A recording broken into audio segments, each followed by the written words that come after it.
Hello, everybody. Welcome back to the T.O.A podcast. I am your host, Onvermel. May have just gone out of a nap. It's fine. So if I sound a little bit tired. Don't be surprised. But I'm here with today, not in person, but across the way, across the part of the continent. I am with Hau1. Hau1, how are you doing? I'm good. I'm coming up the end of a good long stretch of Bionicle storytelling. I had a couple of snow days in January to work on that, and I'm in a good Lego-y sort of mood. Found myself some used Rock Raiders the other day, so life is good. Sounds like a Onvermel's dream. In all honesty, I have lamented the fact that I have not found nearly enough used rock raiders in my travels across thrift stores and whatnot. They've been very sparse, to say the least. Very sparse. Yeah. Unfortunately, we're not here to talk about Rock Raiders today.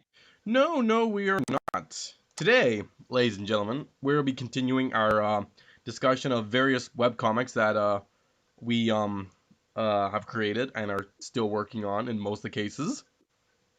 And so, we've already touched base with Eck and Zactab about, one of their eaches.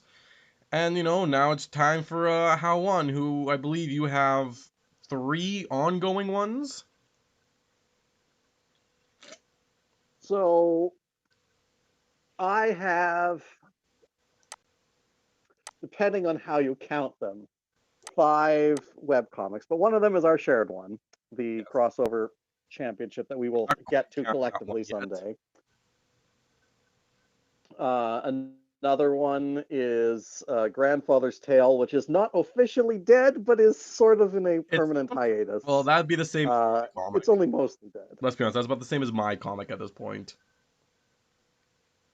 And then there are the 3 active ones, Android Files, which we'll talk about today, Aquazone Breakfast News, which is sort of a compare and contrast, and we'll talk about it on its own. And then there's Crossed Bricks, which I don't really quite count it as an active comic, even though I add to it because it's sort of more of a catch-all for whatever random one-offs or short things that I make that I I just want to put somewhere. I would call that an active comic. Whether or not it's intentionally active, maybe not, but it's more accidentally active. It's Well, no, I'm not disputing the active part. I'm disputing whether it counts as a comic. It might. fun. Okay, so yeah, so basically what we were just saying, just because the recording kind of got cut off a little bit for me, we were just you were just saying you're not disputing the fact that Crossbricks is not active. It's just a little on the fence of whatever. Yeah, I just wouldn't call cross bricks. It's not sort of a unified thing, and it's not like Zaktas randomly assembled, which is a deliberately ununified theme or thing. It's more just it's one spot where I've dumped a whole bunch of just little different things. But that's a topic for another day. Today we're going to talk about Android Files, which is my most cohesive because it's my most ambitious comic. Uh, I would call it the most epic, but not necessarily in the sense of, oh, that was awesome, but in the sense of it's very ambitious what it's trying to do. I would say out of all the webcomics we have, I would say it's arguably the most ambitious, if not like kind of tied up there with like at least Zach has one that we haven't talked about yet, Amongst the Stars. So there isn't too many that are, I would say, as majorly story driven as Android Files. Because like let's be honest, most of ours are more just kind of random, a bit more random. Like even your other ones.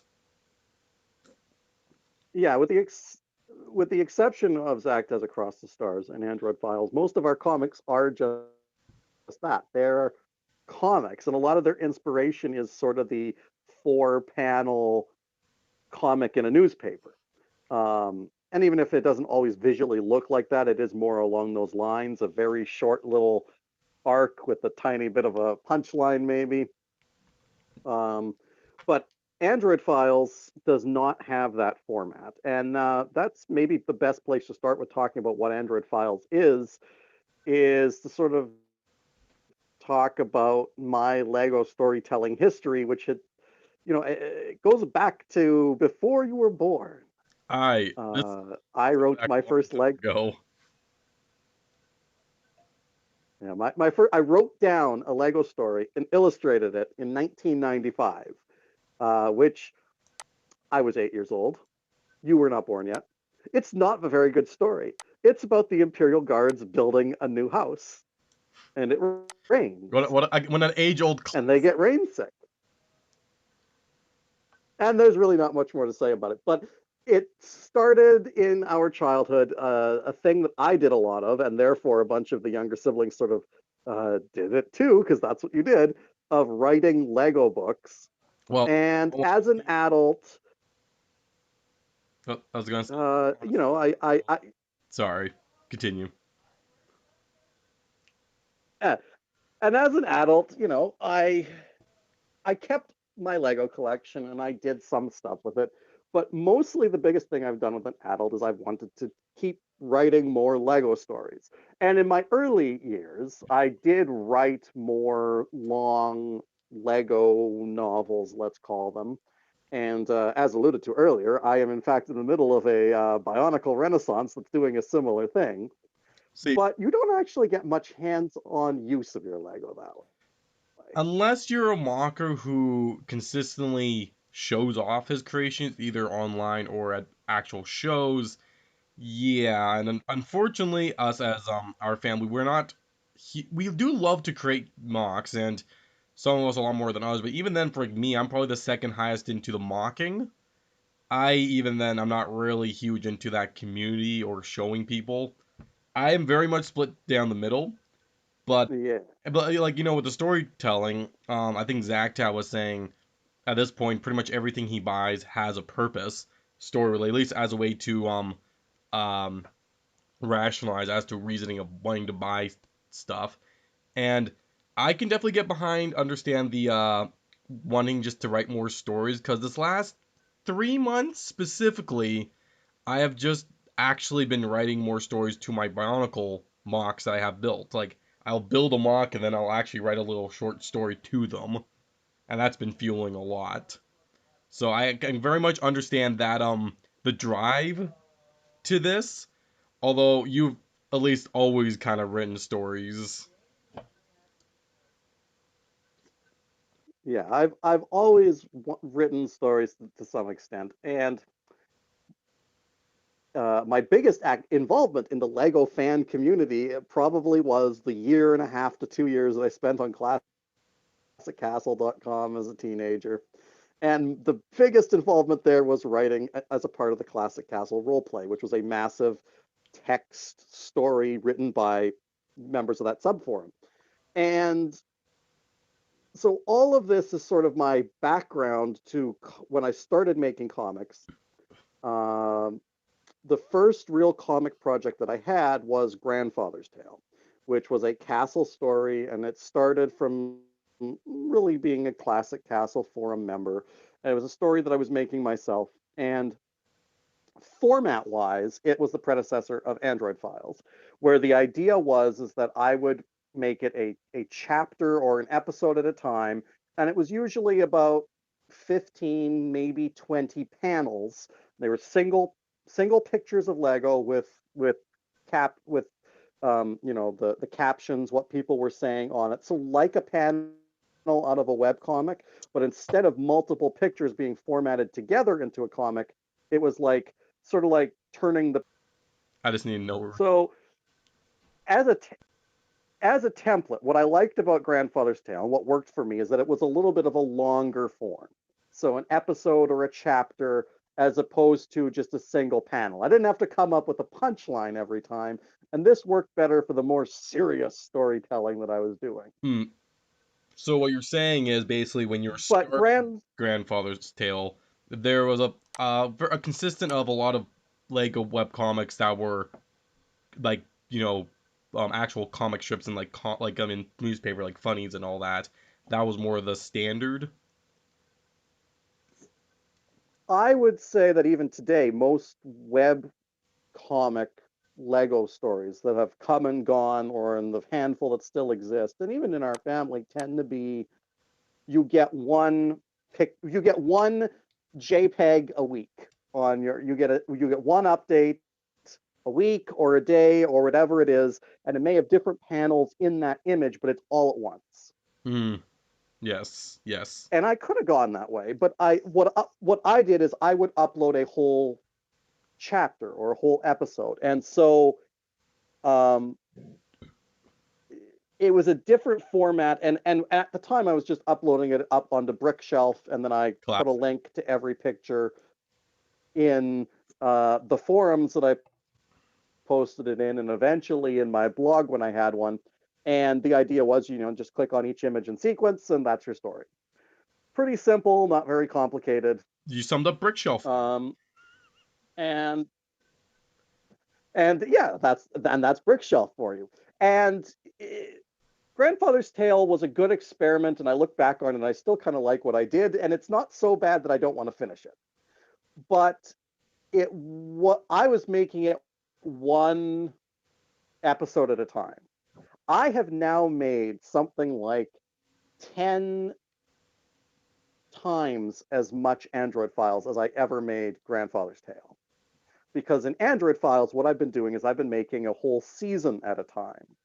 And each season of Android files is in the ballpark of 12 episodes. In the ballpark, and we'll maybe talk about variations there. But, and each episode of a season is About what, 15 images? one chapter or one episode. Yeah, about usually around 15, 16 images. So what you're saying is your So about the same storytelling size amount of as a pictures hasn't Grandfather's Tale changed episode. much. No, I still have an idea of exactly how long a chunk of story that I want to tell is. So it's kind of weird in the sense that, as far as I know, I'm the only person in the Lego internet that tells stories in this format. Um, Um, I and it's weird enough that when I was discovered,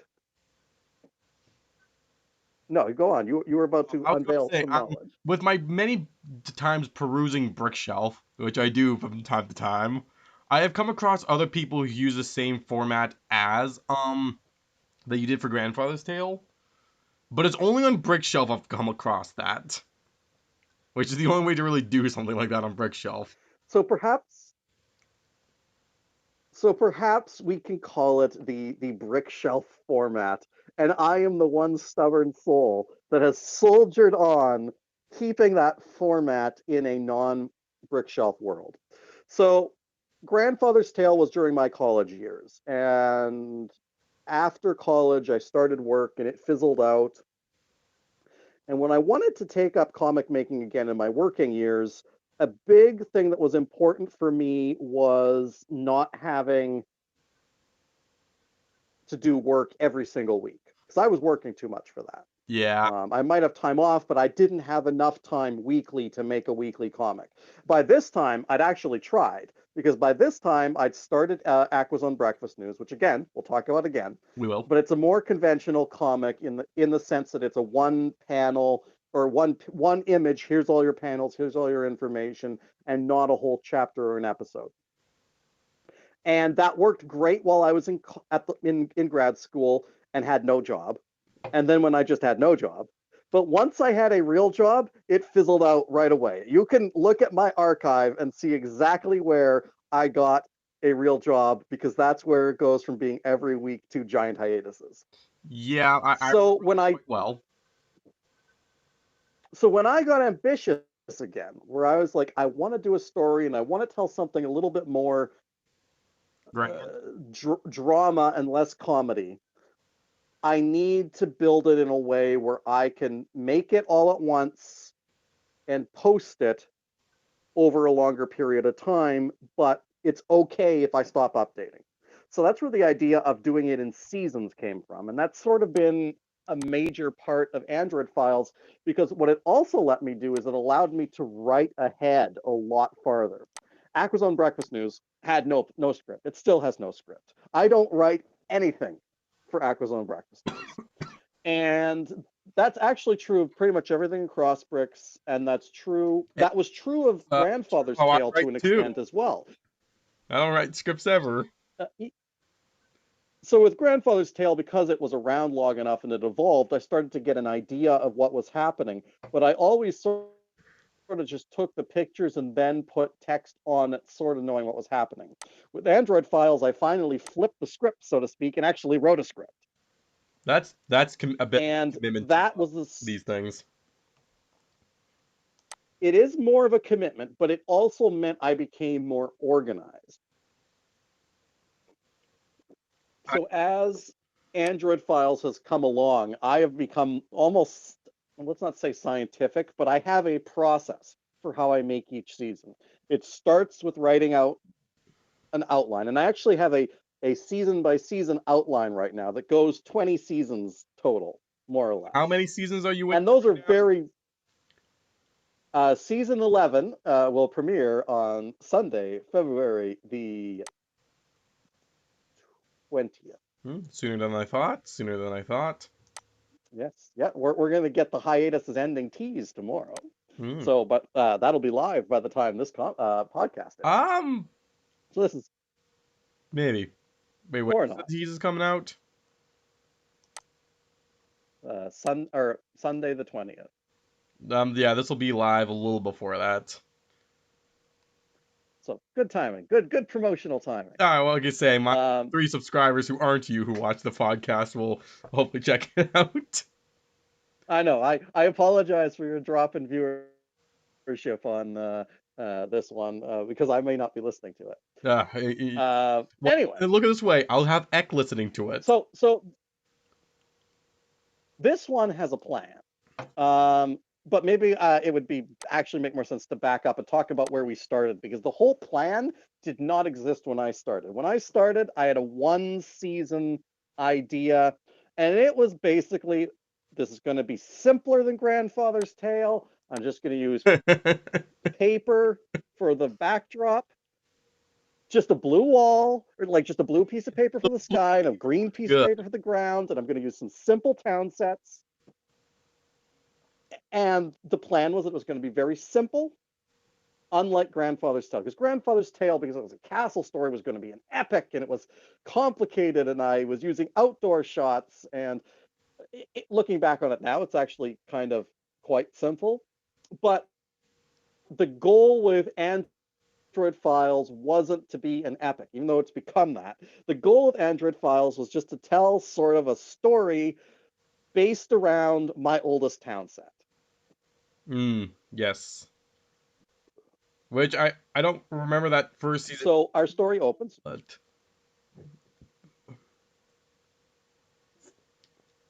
we all just took a drink there. We all just needed to take a drink break.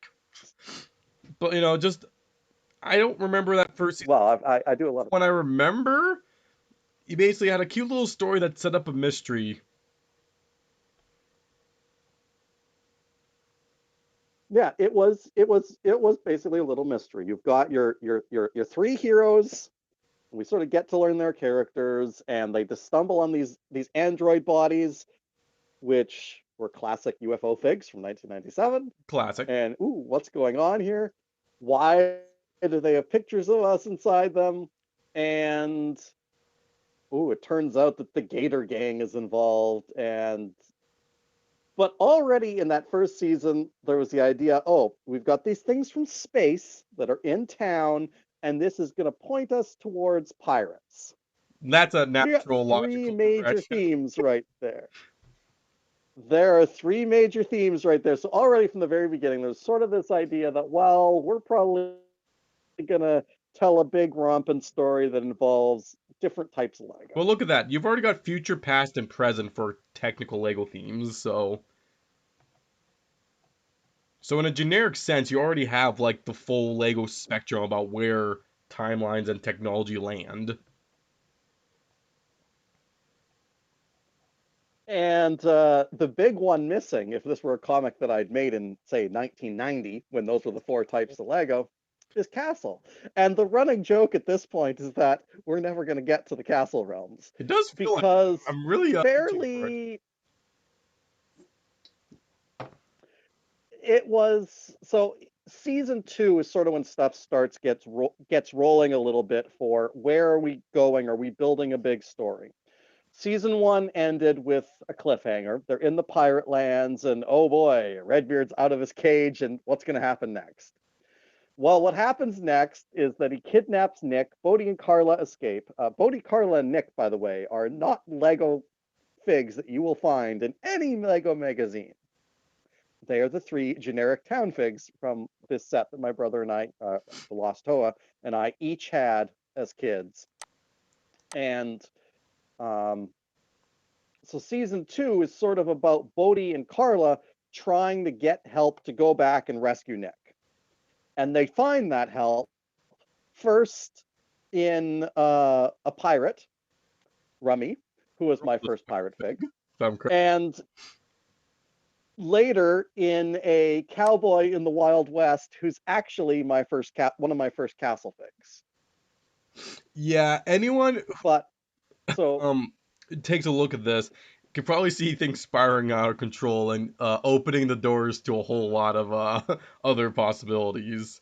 Especially if you have any idea, because when I started reading the thing, like I remember thinking, like, okay, where's this gonna go? How in depth are you gonna go into your other Lego themes? Like, is it gonna be more contained, or is it gonna spiral into the grand everything mixed together like sort of universe and stories that you had? Because the thing about this that we haven't quite mentioned is that a lot of this is just like reworking or retelling older lore to your stuff, like reincorporating older stories and lore into this. So some of it does ring slight bells to me. yeah, so when I started, I didn't have any idea that this was going to become my lore. After all, I had those novels that I'd written as an adult, And and the I old still had texts from ambitions. childhood. Someday I'll do more work on them, and the ones from the childhood that needed to be turned into adult ones. But somewhere around season 3 or 4, it sort of became like, okay, well, in the Android Files canon, and by now that really means in my real canon. That is the main storytelling of my Lego stories, and it has in fact brought in an awful lot of reference to the world as it was in the games that me and Specifically the Lost from Toa Johnny played. Thunder's aspects. Yeah, so season 2 ends with, again, kind of a cliffhanger. King Kahuka reveals to Ed the cowboy that you are the lost Royal Knight Prince and you need to go to the Castle Realms and save everybody. Yeah, they don't do that. That was season 2. We're currently going into season 11. They have not actually made it into the Castle Realms yet. So when I say it's a running joke that we may never make it there, it's because this has been going on for a long time now.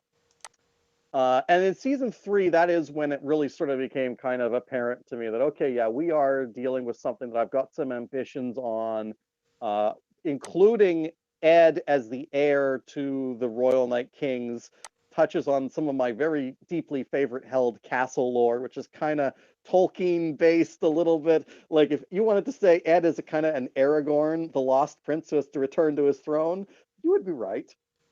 And at the end of that season, they decide we need to get help. We're going to go and find Dr. Charles Lightning, the hero.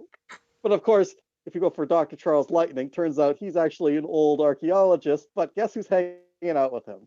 Johnny Thunder, and now Johnny Thunder is one of our main characters. And let's And that's where this really becomes my old canon because Johnny Thunder has been accused, and not inaccurately, of being the protagonist of my Lego collection. well, he's kind of stealing the protagonist spot in the story a little bit. Not like fully yet, but he's definitely close to upstaging the original trio. Well, at this point, so yeah, and I mean, we don't need to go into full detail of all the seasons. After all, there are a lot of them, We and hear a while I want we people to did. go and read my comic. Exactly. But yeah, at this point, it's certainly an ensemble cast, and I was actually spending time today updating my character pages on Comic Fury because I don't host it on on Brickshelf anymore. I've advanced and have a proper Comic Fury um, page website for each of my comics now. And so there's the extra pages there, and I have character pages, and I have a main character's extra page and a former main character's extra page Or and a recurring character's extra page. And that's not everyone who has a line or everyone who has a name in the comic. That's just sort of the arbitrary group of people that I've decided are important to this story. And there are a lot of them. there are just a lot of characters in And your yeah, story in at this general. There's Yes. something I could say And at more than this anyone point, else's stories that you have the most characters who actually get enough time to focus on them. Because compared to what me and Eck were talking about with Pirate's Life has a lot of characters, but very few of them are reoccurring. Or if they do reoccur, they reoccur so sparingly that you might forget the last time you saw them and don't remember who they are. I would say, like outside like the main cast, while yours, sure, some people might take a break, but I feel like you've actually spent the most time on fleshing out a decent amount of characters. and maybe some of that is because I don't like doing action scenes. So They I focus more on dialogue. And what's the best way to get mileage out of dialogue? people. It's to use it to drive their characters. But at this point, and when I say this point, I mean the end of season 10, the start of season 11. Our main characters are Carla and Bodhi, two of the original trio. Nick has since been relegated to a special guest star when he appears. Ed, our Wild West cowboy, Royal Knight Prince. Rummy the pirate, who's not really a bad guy. Johnny Thunder. And those are really our core five that I think are always going to be there. So we're already at five, but we've also got, Well, the other adventurers are getting a lot of a lot up screen there. time. We've got some Star Wars figs getting screen time. And we've got every season at this point different people who are sort of elevated to main character The, status. Like right now, Johnny's girlfriend is Captain Navissa Tarmaka, a Futuron uh, space fig, and she's a main character at the moment. So just there are a lot of characters here, and that is my biggest problem. I mean, it's not necessarily a big problem. You've managed to handle it so far, which is honestly not bad. As someone who wrote a story focused on 12 different characters, and yeah, there's a reason I broke up each chapter into their own character, like a flashback, so I didn't have to. But Yeah, it became apparent somewhere around season 5 that I needed to start breaking up the team a little bit because I couldn't fit them all conveniently into every season, into every episode, or sometimes even into the shot. There were just too many people. So you had to sort of figure out, okay, well, what duo was going to get a go here? Or what trio is going to get a go there? What are the other people doing in the meantime? And a lot of the growth in the plot has happened because I've sort of had a main plot going forward, and the plot has grown because as I've taken people out of the main plot, I've followed their side plot, and now it's become the other main plot. And so I now I would have this say this this that tree of plots. the breaking up of the team and having two different plots actually has enriched the story quite a bit, especially with having a lot of different It's locations it's definitely made the world seem a little bit bigger, I think. and even just a little more alive. But it's well, part of that is that this has been going on long enough, and I've been doing it long enough now that I'm better at it. So when I started, um, I was getting to be okay at taking Lego pictures, but I hadn't been making a production of it. Now, I still take pictures that I don't like, and I'm not good enough at making sure I have enough good ones on the day I take them. So there's always a couple of pictures a season where I'm like, oh, this is out of focus and it looks terrible. But we just got to live with it because the point here is to get a whole season up, not to make every single picture perfect. If all the pictures had to be perfect, we'd still be in season 2. Yes. but I have overall gotten better, and I've also gotten more ambitious with the set making. So, like I said, in season one, it was green piece of paper, blue piece of paper. Okay, we've got our set. Lights, camera, action. And now at the current point, there's a lot more. It still looks the most like that when we're in Townland. When we're in Townland, there is green sheet of cloth, blue piece of big paper background, and some trees and Hey, stuff dotted on it. John. But it's still pretty simple. But a lot of the stuff that we've done in space has been brick built backgrounds. There are spaceships, of course, and especially as we've gotten into space, there's the interiors of spaceships, the interiors of bases, the interiors. So anytime I have an interior shot now, I tend to have a or at least a two-walled interior set to take pictures in. So the production value in that sense is going up because it is more detailed, Now, even if most of this is. them would only look good from one angle. Would you say that that's been a side effect from the unfortunate COVID pandemic going around, that you've had enough time that you've been at home?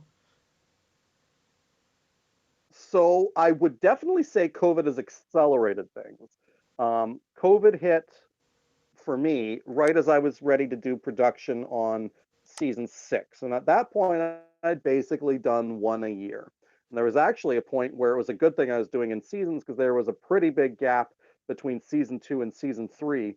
And I actually failed to get season two up in one go. The last three episodes were sort of their own tiny mini season, like 4 months after the rest of it. Right. I forgot about that. But yeah, COVID came and there wasn't much to do that summer. So I got that season done really early. Normally, what I would do is I'd write the season in the winter and I'd take pictures in the spring and in the summer. And then by the fall, I'd have enough stuff edited that I could start posting them.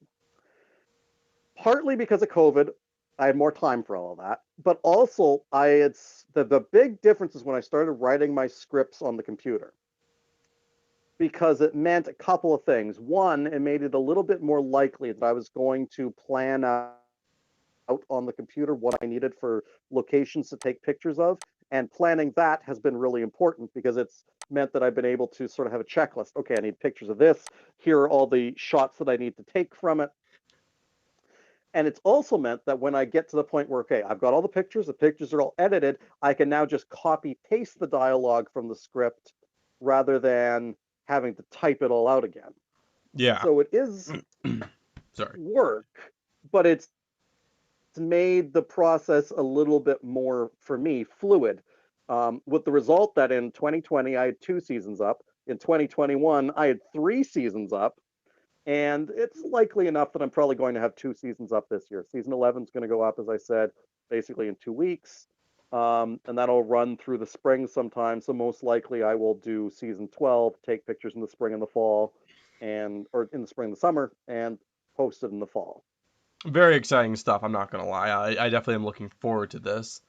So, we've kind of covered, more or less where how your comic making has gone into, like, how it led to this moment, and we've kind of discussed a little bit kind of what the comic's like.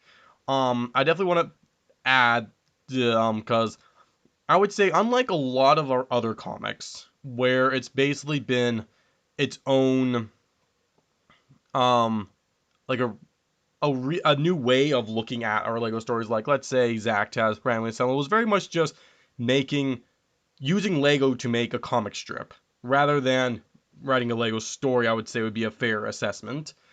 And then, even my one comic was just, I wasn't trying to make a comic that was directly um my Lego universe, but a comic about it. I was just like, oh, Power Mars, let's make funny jokes because everyone else is making comics. But I would say Android Files, outside of maybe um what's it called? Uh A Pirate's Life, arguably is the best window into how our games looked when we were kids, like how we viewed our games, like get a sense of the world and like sort of grandiose plots that we had in our minds. Because I would say I think I've said this before to you that what Android Files feels like when it comes down to its canon and how it just uh as presented itself was is how the Star Wars universe after the Disney buyout, they made everything became non-canon except the essential stuff, and you've grown on the essential. Essentially, for you, the 6 movies would almost be like your old Lego books as a child. That the events in those, maybe not the specific details, but like the events in those have basically become your original 2 trilogies, and you've kind of just reinvented with this new Android Files canon. There's definitely a sense in which that's a pretty good way of interpreting it. I think I really liked it the first time you told me that. And it's not a one-to-one comparison Oh, it's because not. I don't know how many of the old Lego book stories actually could fit in Android Files Old Lego canon, book but the stories, world, old games, but there's definitely like certain things that are yeah, the whole world is definitely based on the old world of those games. In particular, what the Lost Toe and I called an all Lego game, because we didn't play Lego the same way every time, but we did have some trends. And whenever we decided to play an all Lego game, it tended to mean that you get out all of your Lego, you fill the entire basement because we've outgrown our bedroom, of more bedrooms, and you sort of for us have to come up to with the political structure or the geographical structure. How do the castle realms relate to the pirate realms, relate to Townland, relate to Star what Wars? maps were And the real the real fun of those games was the setting up, the figuring out how everything connected, and then in particular, like having a Star Wars fig in Townland or having Wild West figs going to Castle. So, and that is kind of what Android Files is in a nutshell. It's exploring the geography of a world where all of these different themes do fit together and have a history and a lore, and then going from them one to one to one to sort of have adventures in them. yeah. So I'm like, I definitely say to people like, And if you want to get a sense of how we played with Lego and how we interacted with it, Android Files I think is one of the best, because another reason I think is your sets are in there. There aren't a bunch of mocks. These are important set pieces that are actual sets. It's like you had a large Lego set. That set was important. Hence why you like Ferris Forbidden Ruins. It's important. And like I said, if you want a window into our, specifically like some of our childhood Lego games, read Android Files. It is, at least specifically after you read it enough, you kind of get a sense of what it was like. yeah, obviously it's been cleaned up a little bit to make it a better story Yeah, of as course. opposed to sort of rambling a bit. But and yeah, the idea that the sets are important has sort of faded a little bit as the story has gone on. At the beginning, in the first couple of years of the comic, especially the first year, almost everything you saw as a set. There was very little mock making in it at all. And all of the names of the different episodes were a name of a set.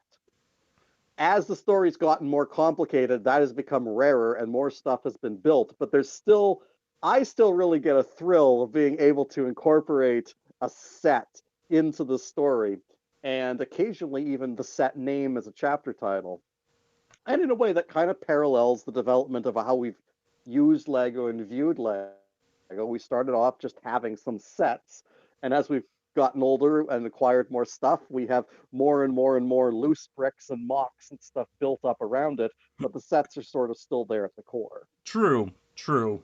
So it's definitely been a very interesting story, because even for me, who I would say was well enough versed with your Lego world, like I would like if you'd done a one-to-one like recreating of old Lego stories, I feel like okay, I would know where it's all going, but the fact that you're not really doing that, it's more just completely like retelling and all that, and has led me to sometimes go like, okay, I know where this is going, but sometimes I get an inkling of an idea where things might be going just because of some prior background knowledge in my head, which weirdly enough, led to one of the most controversial. Because I would say you have the only comic that has had a controversial move in it, because at least to your first Yes, viewer audience, yes. which is the four other brothers towards you, we had about a 50-50 split about feeling about a certain event that you did in your story, which you briefly mentioned that Star Wars characters got a cameo.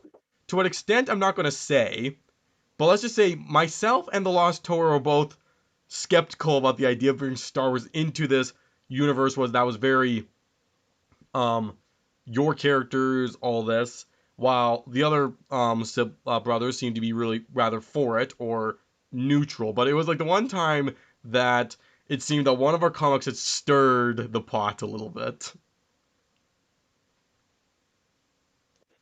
Yeah, it's interesting because in some ways it's the worst comic to suggest to anybody because the whole purpose of the comic is to retell Lego games that I played for the benefit of an audience of four. So Pretty much. I don't think that it's super in jokey. I do like to think that it is a good enough story that someone who's interested in Lego can follow it just because it's about Lego things.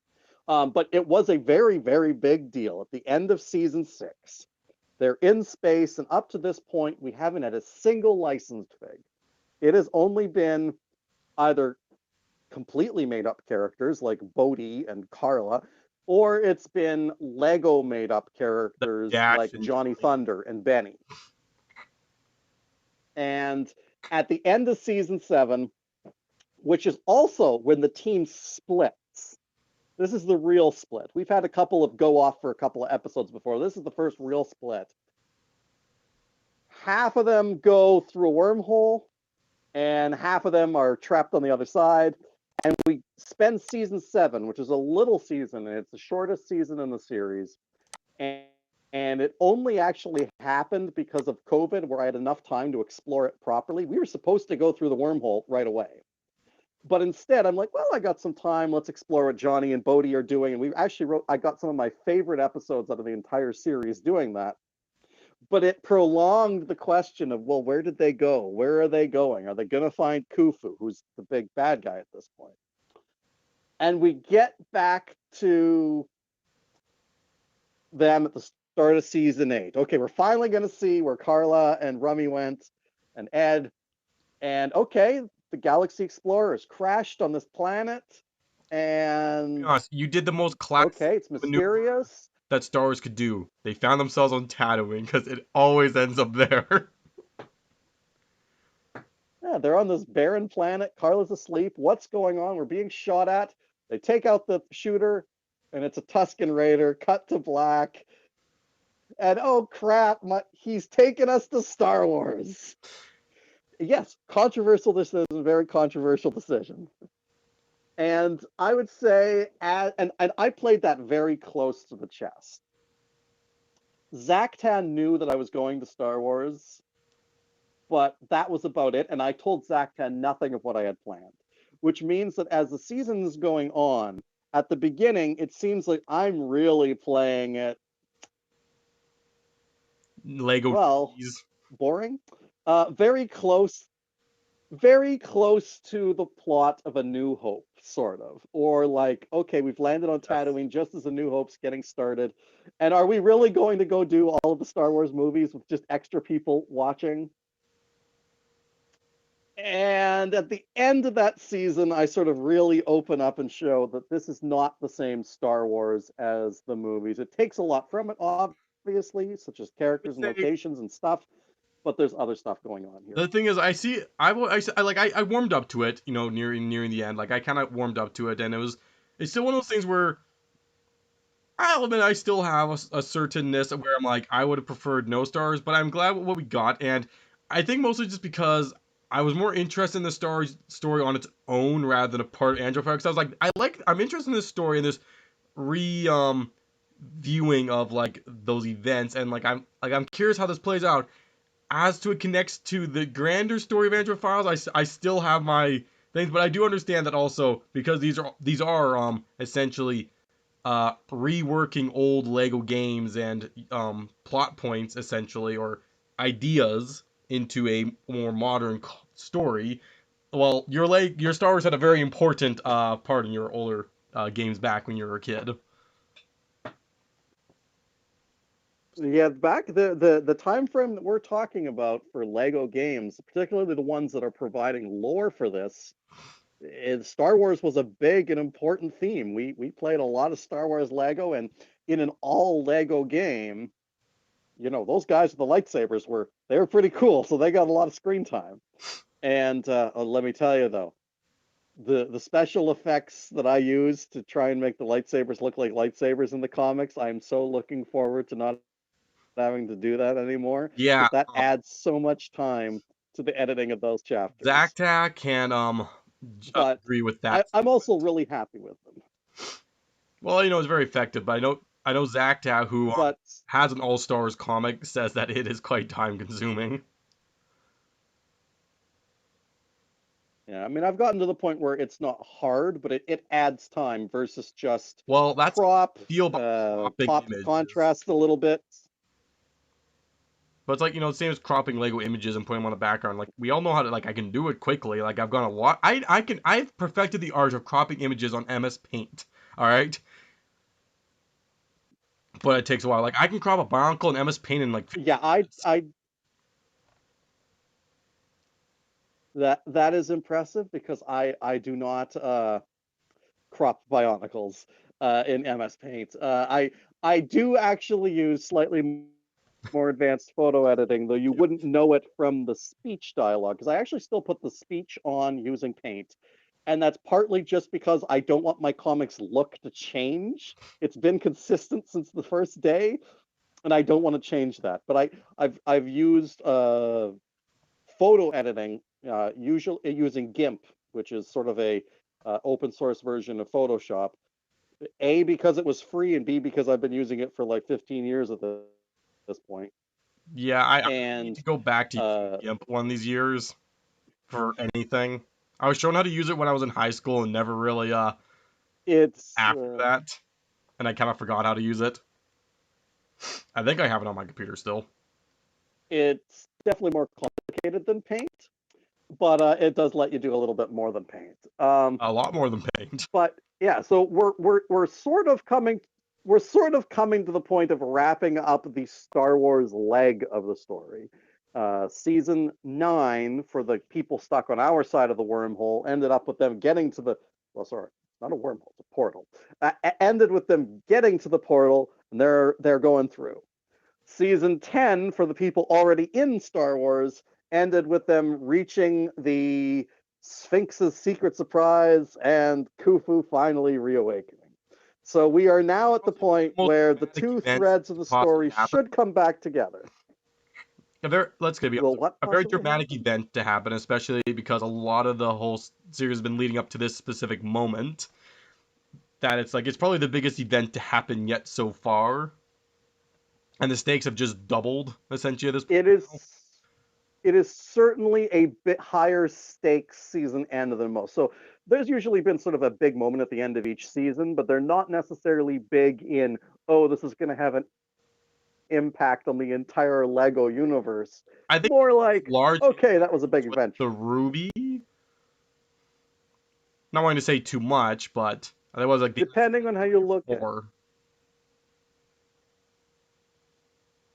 Yeah, the end of season 4 was pretty big, and not least because that's when Johnny Thunder gets introduced. Naturally. Um, and in many ways, that led directly to where they are now. Um, and part of the difficulty with a story as broad as this is trying to move it along at a speed that's appropriate and also not too boring. I would say Um, I've succeeded at but that to quite an extent. I would feel like the fellow Toa brothers have been rather enjoying it, and some of us are looking very forward to the next bit. It is. Yeah.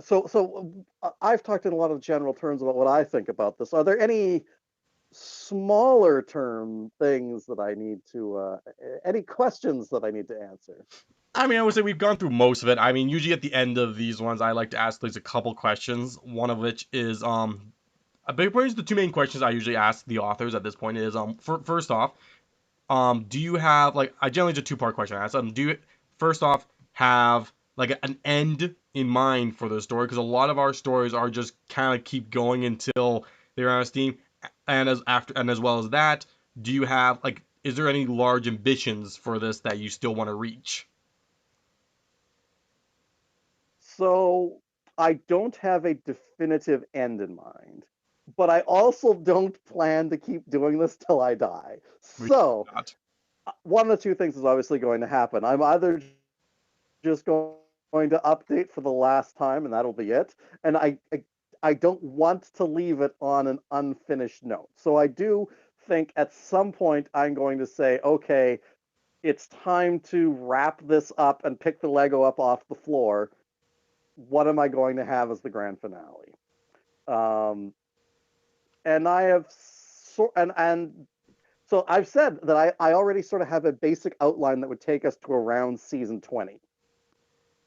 If I ended it there, that would probably be sufficiently big and more or less closed door enough that I could do it.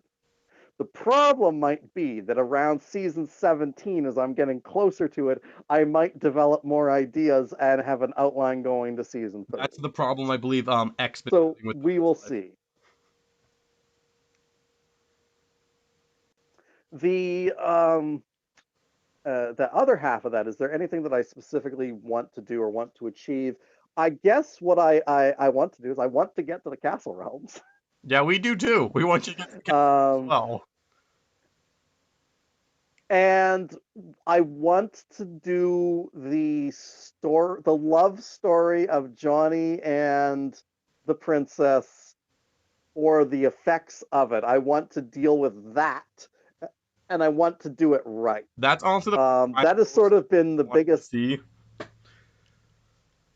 yeah, and that's sort of, I think, been the carrot on the stick for the Castle Realms, is because I had this tease at the end of season 4 when they're passing by the gates of castle, and Ed has this big decision: do we continue on to the future on, or should I go to castle? And Johnny's like, well, let me tell you my story.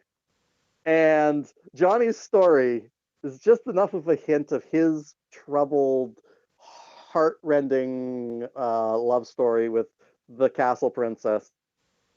And Ed doesn't go then, and that's Ed's big mistake, and that's Johnny's big mistake in the story so far, is that they didn't try and go into the castle realms then, and the whole thing has been them trying to make up for this mistake so far and just get back to Earth and to the castle realms.